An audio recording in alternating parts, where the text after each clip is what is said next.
ഭരണി പാടുന്ന ശാസ്ത്രം പറയുന്നത്. അപ്പോൾ അവർ ഭരണി പാടുമ്പോൾ പെട്ടത് രാജാക്കന്മാരാണ്, ഭൂമി രാജാക്കന്മാരാണ്. ഇപ്പോൾ അത് പോയിട്ട് അവർ ആർമിയിൽ കേണലായിട്ട് ലക്ഷാധിപതി. കാരണം വിനയേട്ടൻ പറഞ്ഞതുപോലെ ഗോപിയേട്ടൻ്റെ 80ാം പിറന്നാൾ ആഘോഷമാണ് ഇന്നിവിടെ നടക്കുന്നത്. അതിന് അവരുടെ മക്കൾ, മരുമക്കൾ, പേരമക്കൾ അവർ കുറച്ച്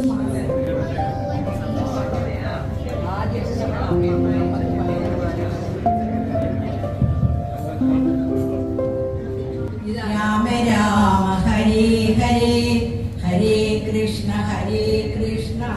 കൃഷ്ണ കൃഷ്ണ ഹരേ ഹരേ. വന്ദിച്ചിടുന്നു ഞങ്ങൾ കുടുംബ ദൈവങ്ങളെ, വന്ദിച്ചിടുന്നു ഞങ്ങൾ വന്ധ്യരാം പൂർവീകരെ, വന്ദിച്ചിടുന്നു ഞങ്ങൾ.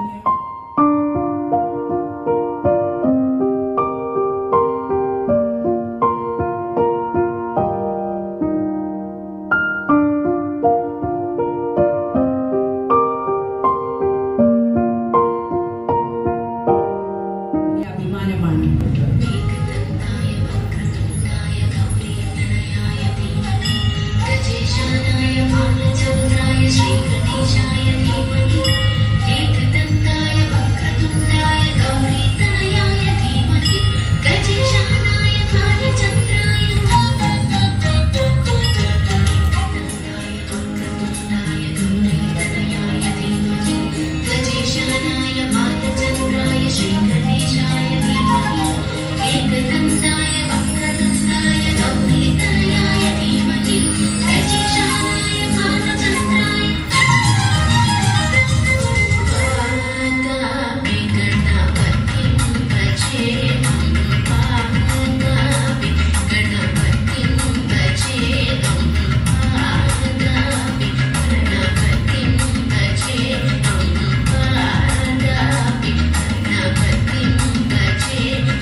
early days ആയിട്ട് തുടങ്ങാം. അപ്പം എൻ്റെ ഫസ്റ്റ് ക്വസ്റ്റ്യൻ ഇവിടെയാണ്. Daddy's first choice of name was Komappan. What do you think? Is it true or is it false? He was supposed to be named Komappan, but അത് ആ സമയത്ത് അച്ഛമ്മ മറന്നു പോയി, അപ്പൊ പേര് നോക്കി വെച്ചു. ഞാൻ അങ്ങനെയാണ് അറിയുന്നത്. So what do you think? Is it true or is it false? Majority are going with true, so we are going to now look at the answer here, which is true. അടുത്ത പ്രാവശ്യം daddy ഇത്ര നേരത്തെ അപ്പൊ ഞാൻ വായിക്കാം. കണ്ണൻ തന്നൂരായ കണ്ണൂരിലേറെ പുകൾപെറ്റ ക്ഷേത്രമുണ്ട്. ശ്രീ മഹാദേവൻ അനുഗ്രഹം തൂവുന്ന ചൊവ്വയ്ക്കു ചാരയായി മുണ്ടയാട്. അവിടം പുരാതന സത്കുലമാകുന്ന നീലിയത്തെന്ന തറവാട്ടിലായി ആരോമലുണ്ണിയാം ഗോപിനാഥൻ കാന്തിയോടൊത്തു പൂജാതനായി. മിഥുനമാസത്തിൻ ഭരണി നാളിൽ മീനാക്ഷിയമ്മയാം വല്ലരിയിൽ ആദ്യ കുസുമമായി വന്നണഞ്ഞു സീമന്തനന്ദനൻ രാമപുത്രൻ. ഉന്മതൻ കൺമണിയായി വളർന്നു, നന്മ ചൊരിഞ്ഞു നിറഞ്ഞു നിന്നു. പിന്നീടരുമയാൽ അതിരകം നാട്ടിലെ രാമനിലയത്തിനൈശ്വര്യമായി. ഞങ്ങൾ ഹൃദയപൂർവം മംഗളമേകാനണഞ്ഞു അശീതിയും ഏവരുമേകുക മംഗളങ്ങൾ. ജ്യോത്സ്നാ സഹസ്രങ്ങളേറെയായും നവതി ശതാബ്ദികൾ കൂടെയായും ആയുരാരോഗ്യ സൗഖ്യ സമൃദ്ധിയും സുഹൃതവും വന്നു ഭവിച്ചിടുവാൻ ശങ്കരനാരായണ കടാക്ഷാമൃതം ഏക ഏകണേ എന്നെന്നും ദേവദേവ, ഏകണേ എന്നെന്നും ദേവദേവ.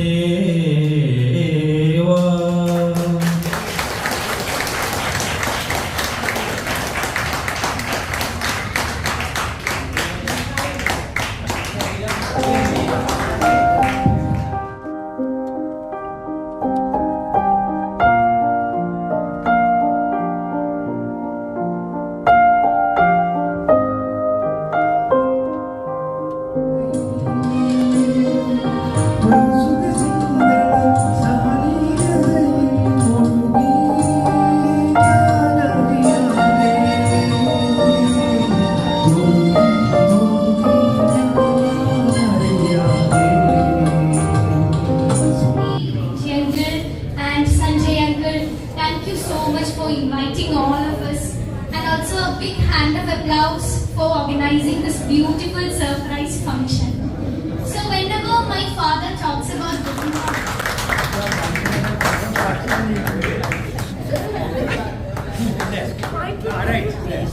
Thank you, Tejasvi. നീ വളരെ I've been obviously here so many times in Anugraha and with you and all of your family.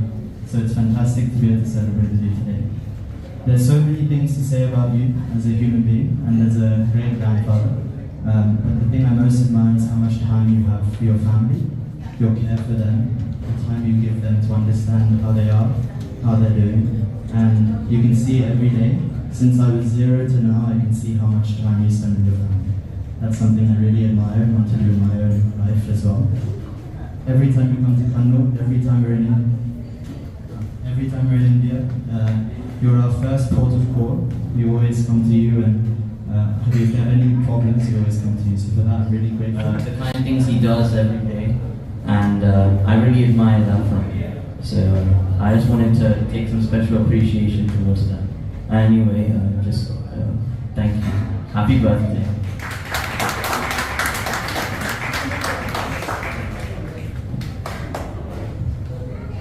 hello Achcha, happy Okay. Hi Achcha, happy 80th birthday. I am very happy to be here to celebrate this moment with you. You have reached a very big milestone with us. Okay, so I just want to talk. There are many things to talk about you, many things, but I'm going to talk about only one thing because we don't have much time. There's one thing I've noticed that recently only, I'll just give an example. I was playing with a cousin of ours, Advika. She had come over and we wanted to play in some deflatable way. It was scorching hot outside and he still went all the way to the shop and got it done. He stood there for like an hour in the scorching hot sun and got it done for us. So I'm very grateful for that. I wouldn't have done that, but he did it. So, thank you, Achcha. Thank you for all these things you do.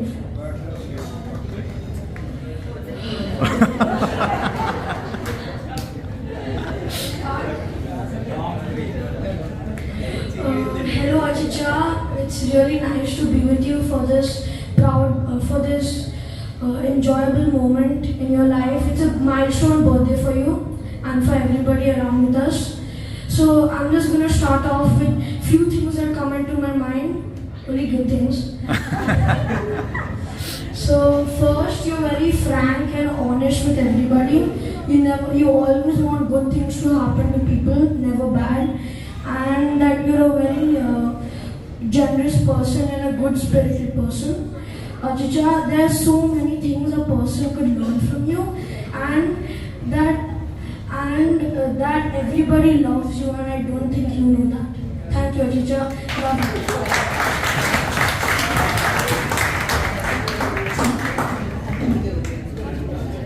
ആയതുകൊണ്ട് മാത്രമാണ് ഞാൻ വന്നാണ് കല്യാണം കഴിഞ്ഞ 93 മുതൽ ഞങ്ങളുടെ വീട്ടിൽ ഏറ്റവും കൂടുതൽ കേട്ടിട്ടുള്ള ഒരു പേരാണ് ഗോപിയാണുള്ളത്. അമ്മ ദിവസവും ഒരു 10 പ്രാവശ്യമെങ്കിലും മക്കളെ പോയതുപോലത്തെ പറയാറില്ല, എപ്പോഴും പറയുന്ന പേരാണ് ഗോപി പത്മിനി. നമുക്ക് ഭയങ്കര ഇഷ്ടമാണ് അവർ രണ്ടുപേരും. അതുപോലെ ഒരു റോൾ മോഡലാക്കാൻ പറ്റിയ ഒരു മകൻ, ഒരു ഭർത്താവ്, ഒരു സഹോദരൻ, ഒരു അങ്കിള്, ഒരു ഫ്രണ്ട്, അങ്ങനെ എല്ലാ നിലയിലും സ്വന്തം വ്യക്തിത്വം തെളിയിച്ച ഇങ്ങനൊരു വ്യക്തി നമ്മുടെ കുടുംബത്തിലും തന്നെ നമ്മുടെ നാട്ടിൽ പോലും ഇല്ല. ഗോപിയേട്ടനും ഫാമിലിക്കും എല്ലാവിധ സൗഖ്യങ്ങളും നേരുന്നു. നന്ദി. മദ്രാസിൽ നിന്നും ഗോപിയേട്ടനെ പിറന്നാൾ ആശംസിക്കുവാൻ വേണ്ടി വളരെ നേരത്തെ ട്രെയിൻ ബുക്ക് ചെയ്ത് എത്തിയതാണ്.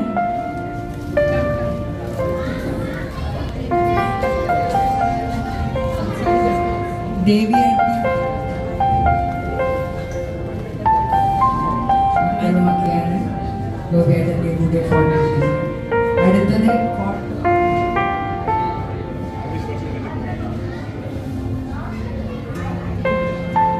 Brothers and സിസ്റ്റേഴ്സും മക്കളുമാണ്. എല്ലാവരും ഏട്ടനെ ആശംസിക്കുന്നു. ഗോപിയേട്ടനും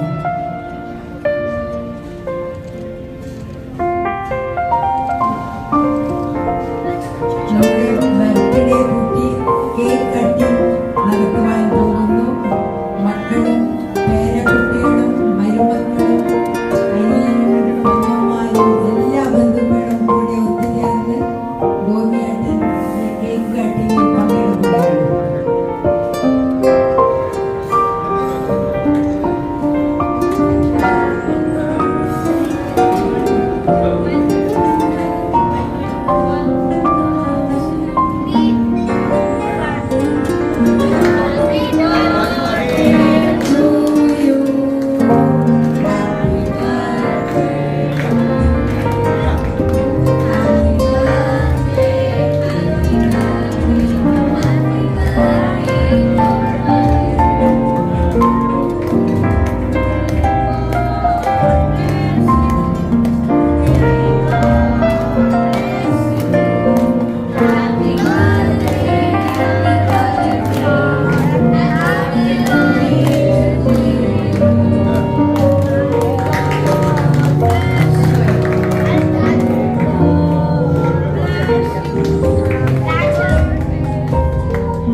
ഗോപിയേട്ടൻ്റെ ബർത്ത്ഡേ കേക്ക് കട്ട് ചെയ്ത് കഴിഞ്ഞു.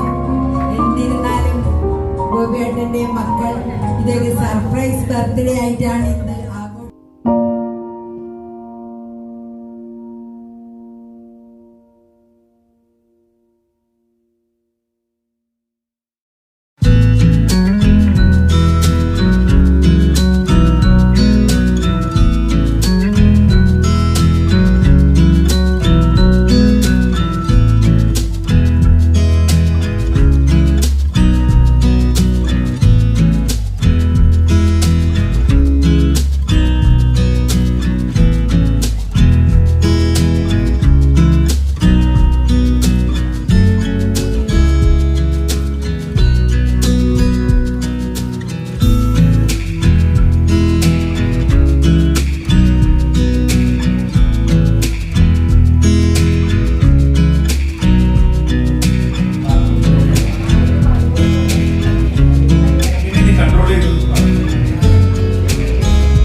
ഇന്ന് രാവിലെ 11 മണി വരെ ഞാൻ ഇങ്ങനെ ഇവിടെ ഒരു പരിപാടി ഉണ്ടെന്ന് ഞാൻ മനസ്സിലാക്കിയില്ല. ഞാൻ മുകളിൽ കിടന്നിറങ്ങി താഴത്തോട്ട് വരുമ്പോൾ എൻ്റെ ഭാര്യയുടെ ജ്യേഷ്ഠനായ ഭാര്യയെ തന്നെ അവിടെ താഴത്ത് കണ്ടു. അപ്പോൾ ഞാൻ വിചാരിച്ചു ഇയാളെങ്ങനെ ഇവിടെ വന്നിരിക്കുന്നത്, യാതൊരു ആവശ്യമില്ലല്ലോ, എന്തെങ്കിലും മീറ്റിങ്ങിന് വന്നതായിരുന്നു എന്ന് വിചാരിച്ചു. താഴത്തോട്ട് ആ സ്റ്റെപ്പ് ഇറങ്ങി വരുന്നതിനടുത്താണ് ഓരോരോ ആളുകളെ കണ്ടുകൊണ്ടിരുന്നു. കുറേ ആളുകൾ, എല്ലാം എനിക്ക് ബന്ധപ്പെട്ട ആളുകൾ. അപ്പോൾ എനിക്ക് തോന്നുന്നു എന്തോ ഒരു കാര്യമുണ്ടെന്ന്. ഇവിടെ താഴത്തെ ഈ ഹാളിലേക്ക് പ്രവേശിക്കുന്നതിന് മുമ്പ് അവിടെ എൻ്റെ 80-ാം പിറന്നാളാണെന്നുള്ളതായ ഒരു ഓർമ്മ. അപ്പോൾ കാര്യം മനസ്സിലായി. ഇതിൻ്റെ പുറകിൽ എൻ്റെ മകൻ രഞ്ജിത്തും മകൾ അഞ്ജലിയും, രഞ്ജിത്തിൻ്റെ ഭാര്യ പ്രിയയും, അഞ്ജലിയുടെ ഹസ്ബൻഡ് സഞ്ജയും അവരുടെ മക്കളുമാണ്. എനിക്ക് 4 പേരക്കുട്ടികളാണുള്ളത്. രഞ്ജിത്തിന് 2 മക്കൾ, അഞ്ജുവിനും 2 മക്കൾ. ഇവരെല്ലാവരും കൂടി അടുത്തൊരു കൂട്ടായ ഒരു തീരുമാനം. ഞാനൊരു മിലിറ്ററിക്കാരനാണെന്ന് ഇവിടെ കുറേ കാര്യങ്ങളൊക്കെ പറയുന്നത് നിങ്ങൾക്ക് മനസ്സിലായില്ല.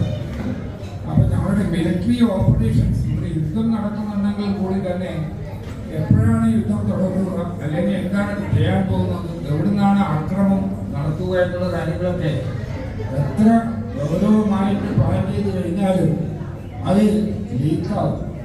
അതിനുള്ളതായ ചാരന്മാരുണ്ടാവും, അല്ലെങ്കിൽ ആരെങ്കിലും അറിയും. ഇത് ഈ പിറന്നാൾ ആഘോഷം ഇവിടെ നടക്കുന്നു എന്നുള്ളത് എനിക്കോ എൻ്റെ ഭാര്യയ്ക്കോ അറിയില്ല. എൻ്റെ മകൻ വന്ന് പറഞ്ഞ 11 മണിക്ക് കാര്യമെല്ലാം പാക്ക് ചെയ്തിട്ട് ഒരു മുറി ബാക്കി വെച്ചിട്ട് ബാക്കിയാണ് നമ്മൾ ഹാൻഡ് ചെയ്ത് പോകുന്നത്. അപ്പോൾ ഞാൻ അതേപോലെ വളരെ ലോകത്തൂടെ ഉച്ചക്കത്തെ ഭക്ഷണം കഴിക്കാനുള്ളതായ പ്ലാനും കൂടി ചെയ്തു. കണ്ണൂർ ടൗണിൽ ഒരു നല്ല ഹോട്ടലുണ്ട്. ഇവിടെ ഒരു ചോദ്യം ഉണ്ടായിരുന്നു, ഏറ്റവും ഇഷ്ടപ്പെട്ടതായ കണ്ണൂർ ടൗണിലുള്ളത് ചെറിയതായ ഒരു ഹോട്ടൽ, വലിയ ഹോട്ടലൊന്നല്ല, ഇതേപോലുള്ള ക്ലബ് ഹോട്ടലൊന്നല്ല. അപ്പോൾ ആരെ പറഞ്ഞു അവിടെ പോകാൻ വേണ്ടി ഞാൻ അവിടെ ഫോൺ ചെയ്തിട്ട് വേറെ ആൾ മുഖാന്തരം ഫോൺ ചെയ്തിട്ട് പറഞ്ഞു നമ്മൾ ഇവിടെ 8-10 ആൾ താമസിക്കണം, ഒരു 10 ആൾക്കുള്ള ഭക്ഷണം ഉണ്ടാക്കണം. അത് പിന്നെ ക്യാൻസലാക്കിയിട്ടില്ല. ഇതൊക്കെ കണ്ടത് സത്യം പറഞ്ഞ ഒരു മനുഷ്യൻ സങ്കടം കൊണ്ടാണ് കഴിയുക, ദുഃഖം ഉണ്ടായി കഴിഞ്ഞത്.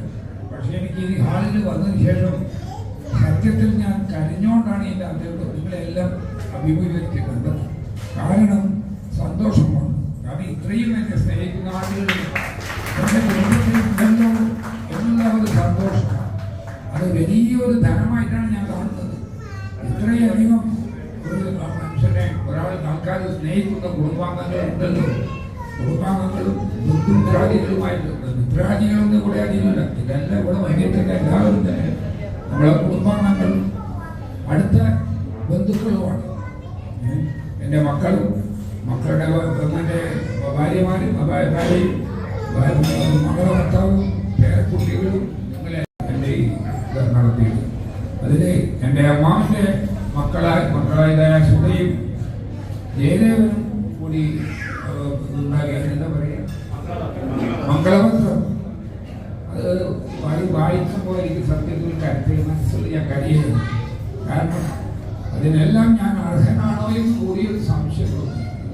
പക്ഷേ ഇത്രയും കാര്യങ്ങൾ അവർ എഴുതിയത് ഇതെൻ്റെ 80-ാമത്തെ പിറന്നാളിന് എഴുതിയ മംഗളപത്രമാണ്. ജയദേവൻ്റെ അച്ഛൻ എൻ്റെ 60-ാമത്തെ വയസ്സിൽ എന്താ പറയുക ഷഷ്ടിപൂർത്തിക്ക് എഴുതിയതായ മംഗളപത്രം ഞാൻ വളരെയധികം സൂക്ഷിച്ചിട്ട് ഫ്രെയിം ചെയ്തിട്ട് കുറിച്ച് വെച്ചിട്ടുണ്ട്. എനിക്ക് തോന്നുന്നത് എൻ്റെ അമ്മാവൻ എഴുതിയ മംഗളപത്രത്തെക്കാൾ അവരുടെ മക്കൾ സുധയും കൊണ്ടല്ല അവരുടെ ആ കഴിവ് ഞാൻ അഭിനന്ദിക്കുന്നുണ്ട്. അത്രയധികം കഴിവുള്ള കുട്ടികളാണ് അമ്മാവൻ്റെ മക്കൾ. അതേമാതിരി തന്നെ എൻ്റെ ഇളയമ്മ 3 വയസ്സിനേക്കാളും 7 വയസ്സ് കൂടുതലുണ്ടെന്ന് പറഞ്ഞു. നമ്മൾ ചെറുപ്പത്തിലൊക്കെ ഒന്നായിട്ട് പറയുന്ന ആവശ്യമാണ്. ഇളയമ്മ കഴിയാതെ 2 വീൽ ചെയറിലാണ് അവരെ കൊണ്ടുവന്നിരിക്കുന്ന അവരുടെ മക്കളാണ്, എൻ്റെ ഇളയമ്മയുടെ മക്കളാണ്. ഓരോരുത്തരാണ് എനിക്ക് പറയാൻ പറ്റില്ല. എൻ്റെ അനുജനും ഭാര്യയും കൂടി ഞാനിപ്പോൾ ഇട്ടിരിക്കുന്നതായ ഡ്രസ്സുകളോ സിൽക്കിൻ്റെ വില പിടിച്ചതായ ഈ ഷർട്ടുകൾ ഞാനൊരു സാധാരണ ഒരു ഷർട്ട് ഇട്ടിട്ട് വന്നത്. അത് ഇട്ടപ്പോൾ തന്നെ ഞാൻ പറഞ്ഞു അതിന് കോളറില്ല, എനിക്ക് ഇഷ്ടമായിട്ടില്ല എന്ന് പറഞ്ഞു. അപ്പോൾ ഒരു കോളറുള്ളതായ സിൽക്കിൻ്റെതായ ഷർട്ട് ഇന്നത്തെ ദിവസം ഞാനിപ്പോൾ ഇട്ടിരിക്കുന്നതായ ഡ്രസ്സും ഈ സിൽക്കിൻ്റെ മുക്കുവറ്റും അതുവഴി എല്ലാവരും തന്നെ എന്ത് സമ്മാനം കിട്ടിയെന്നുള്ളതല്ല, എന്നാൽ അവരുടെ മനസ്സുകൊണ്ട് തന്നെ വളരെയധികം സന്തോഷിപ്പിച്ചിരിക്കുന്നു. അതേപോലെ ഇവരെ കണ്ടിട്ട് ഞാൻ അധികം അതിശയപ്പെടുന്നു. എൻ്റെ മറ്റു പോയ ഭാര്യയുണ്ട്, അവരുടെ പല ആൾക്കാരുണ്ട്. മദ്രാസ് എന്ന് വന്നിരിക്കുന്ന ഭാര്യയുടെ ജ്യേഷ്ഠത്തിലെ മക്കൾ അവരെല്ലാം റിസർവേഷൻ ചെയ്ത് ക്യാൻസലാക്കി, പിന്നെ എനിക്ക് തോന്നുന്നു പിന്നെ അവർ ക്യാൻസലായിട്ടൊക്കെ വന്നതാണ്. അങ്ങനെയുള്ള ആൾക്കാരുണ്ട്, പല ആൾക്കാർ. ഇന്നത്തെ ദിവസമൊക്കെ വർക്കിംഗ് ഡേ ആണ്. വർക്കിംഗ് ഡേ തന്നെ അതിൽ അവർ ജോലിക്ക് പോകാതെ ഇരുന്നാണ് ഇപ്പോൾ തോന്നിട്ട് എൻ്റെ ഈ പിറന്നാൾ ആഘോഷത്തിൽ പങ്കെടുത്തിരിക്കുന്നത്. അങ്ങനെ കുറേ ആളുകൾ ഒന്ന് പോയി കഴിഞ്ഞു, ബാക്കി ഉപയോഗിക്കുന്ന ആളുകൾ മാത്രമേ കേൾക്കുന്നുള്ളൂ. അതുകൊണ്ട് ഞാൻ എല്ലാവരോടും ഒരിക്കൽ കൂടി ഒന്നിനെയും കടപ്പെട്ടവരാണ്. വളരെയധികം സ്നേഹത്തോടും സന്തോഷത്തോടും കൂടിയാണ് ഞാൻ നിങ്ങളുടെ മുന്നിൽ ഇപ്പോൾ നിൽക്കുന്നത്. എല്ലാവർക്കും ഇങ്ങനെതായ ഉറപ്പുറപ്പുകളും അടുത്ത ബന്ധുക്കളും ഉണ്ടായിരിക്കണം. കാരണം നമുക്കൊരു ബുദ്ധിമുട്ട് വരുമ്പോൾ അവരുടെ സഹായം അപ്പോൾ നമ്മൾക്ക് നേടേണ്ടി വരും. ആവശ്യപ്പെടാതെ തന്നെ അവർ നമ്മുടെ സഹായത്തിന് എത്തണം. ആ ഒരു പ്രതീക്ഷയാണ് എനിക്കുള്ളത്. നമ്മുടെ ഇപ്പം 80 വയസ്സായി. ഇന്ത്യയിൽ ജീവിക്കുന്ന ഒരു പുരുഷന്റെ ശരാശരി ആയസ് അടുത്ത കാലത്തുണ്ടായ ഒരു പഠനത്തിൽ നിന്ന് മനസ്സിലായത് 72 വയസ്സാണ് പുരുഷൻ. സ്ത്രീകൾക്ക് കുറച്ച് കൂടുതലാണ്. ഇപ്പം എൻ്റെ 80ാമത്തെ വയസ്സിന് പൂർത്തിയാകുകയാണ്, ആയിട്ടില്ല. ജൂൺ 17. പക്ഷേ എൻ്റെ കാര്യത്തിലെല്ലാം കുറച്ച് മുമ്പാണ്. മാർച്ചിലാണ് എൻ്റെ ഔദ്യോഗിക